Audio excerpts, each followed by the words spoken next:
6 किसलय भाग 1 अध्याय 19 बसंती हवा का प्रश्न उत्तर। प्रश्न 1 है, बसंती हवा ने अपने आप को दूसरे मुसाफिरों से अलग क्यों बताया? उत्तर है, बसंती हवा एक ऐसा मुसाफिर है जिसकी कोई मंजिल नहीं, कोई रास्ता नहीं। बसंती हवा कहती है, जिधर चाहती हूँ उधर घूमती हूँ, न घर बार मेरा न उद्देश्य मेरा। आमतौर पर एक मुसाफिर का अपना एक गंतव्य स्थान होता है जहाँ उसे पहुँचना होता है। अपने स्थान तक पहुँचने का उसका एक निर्धारित मार्ग होता है, परंतु बसंती हवा के सफर का कोई मार्ग नहीं है। इसलिए बसंती हवा ने अपने को अन्य मुसाफिरों से अलग माना है। प्रश्न 2 है, प्रस्तुत पाठ में खेत खलिहानों के हंसने की बात कही गई है, ऐसा क्यों?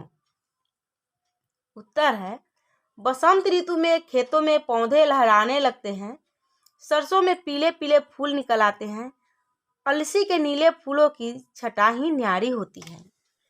खेतों की हरियाली मन को मोहती है और बसंती हवा के झोंकों से हरे पीले नीले रंग लहराते हैं तो अद्भुत छटा से दिशाएं हंस उठती है। यही है खेत खलिहानों का हंसना। प्रश्न 3 है, बसंती हवा का कौन सा अंश आपको सबसे ज्यादा प्रभावित करता है और क्यों?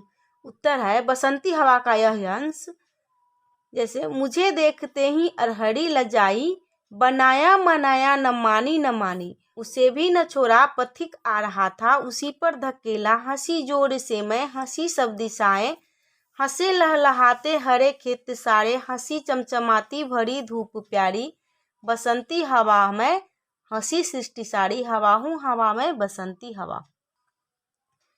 प्रश्न 4 है, खड़ी देख अलसी लिए शीश कलसी की सुंदरता को स्पष्ट कीजिए।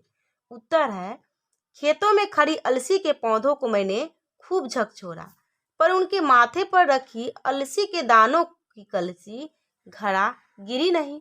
वे तो जस के तस माथे पर चढ़े रहे। यह एक प्रकार से मेरी हार थी।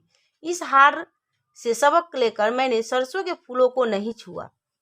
पाठ से आय का प्रश्न 1 है, बसंत का आगमन कब होता है? इस ऋतु में आप कैसा अनुभव करते हैं? अपनी भाषाओं में लिखिए। उत्तर है, बसंत का आगमन शरद ऋतु के समाप्ति पर जनवरी माह के मध्य में होता है, जो मार्च अप्रैल तक रहता है एवं हिंदू महीने के अनुसार इस ऋतु का आगमन माह के मध्य भाग से होता है। इसी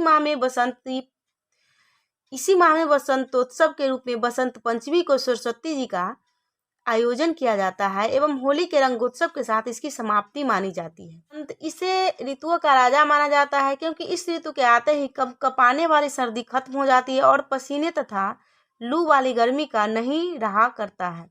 मौसम सुहानी रहती है। प्रकृति दुल्हन की तरह सज संवर कर लोगों की स्वागत करती है। प्रश्न 2 है, इस पाठ को पढ़ने के बाद हवा के प्रति आपके मन में किस प्रकार के भाव उठते हैं? लिखिए। उत्तर है, हवा हमारे जीवन दाता है। बिना हवा के जीवन का कल्पना भी नहीं किया जा सकता है। इस कविता को पढ़कर हवा के प्रति एक आत्मीय भाव मन में उपजता है एवं हवा की यह युक्ति अत्यंत प्यारी लगती है। अनोखी हवा है, बड़ी बावली है, बड़ी मस्त मौला, बड़ी ही निडर हूँ। अनोखी हवा हूँ, बड़ी बावली हूँ, बड़ी मस्त मौला, बड़ी ही निडर हूँ, जिधर चाहती हूँ उधर घूमती हूँ, प्राणवायु ही हमें जीवन देता है। प्रश्न 3 है, सरस्वती पूजा पर एक निबंध लिखे। निबंध यहाँ सरस्वती पूजा पर लिखा हुआ है, इसे आप लोग लिख सकते हैं और याद भी कर सकते हैं।